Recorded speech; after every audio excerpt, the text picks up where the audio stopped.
president talked about Iraq, and he talked about us being safer. I think we all know that we're not safer because of what the president has said and done.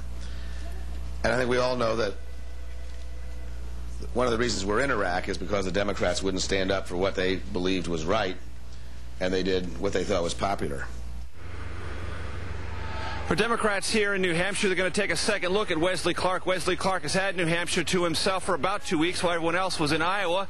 His campaign says they knew that after the Iowa caucuses, his numbers would probably drop a bit. What Clark will tell New Hampshire Democrats is that really he is the best Democratic alternative to President Bush. Why? Well, they say because he's from the South, he can run well there, and he also has a strong national security foreign policy background, stronger, they argue, than John Kerry. The key thing for Wesley Clark will be at a debate tomorrow night, in part sponsored by Fox News, differentiating himself between the two top dogs here in New Hampshire, at least for now, Howard Dean and John Kerry. Patty Ann, back to you in New York. Major Garrett, just outside Manchester, New Hampshire. Thanks. And meanwhile, while the other candidates stay in New Hampshire, Senator John Edwards made a quick stop this morning in the state where he was born, South Carolina. He's hoping to pick up votes that would have gone to Dick Gebhardt. Edwards is banking a lot on South Carolina, which holds its primary on that Super Tuesday, February 3rd. More now from Fox News correspondent Molly Henneberg in Greenville. Hi, Molly.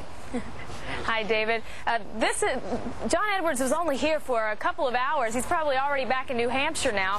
But South Carolina is a state where he's expected to do very well. In fact, he says he's going to win here on that primary on February 3rd. He was born in South Carolina, Seneca, South Carolina. He grew up here and in North Carolina, and now he's the senator from North Carolina. And he believes he's on his home turf here, and that's kind of the message he conveyed to his supporters today.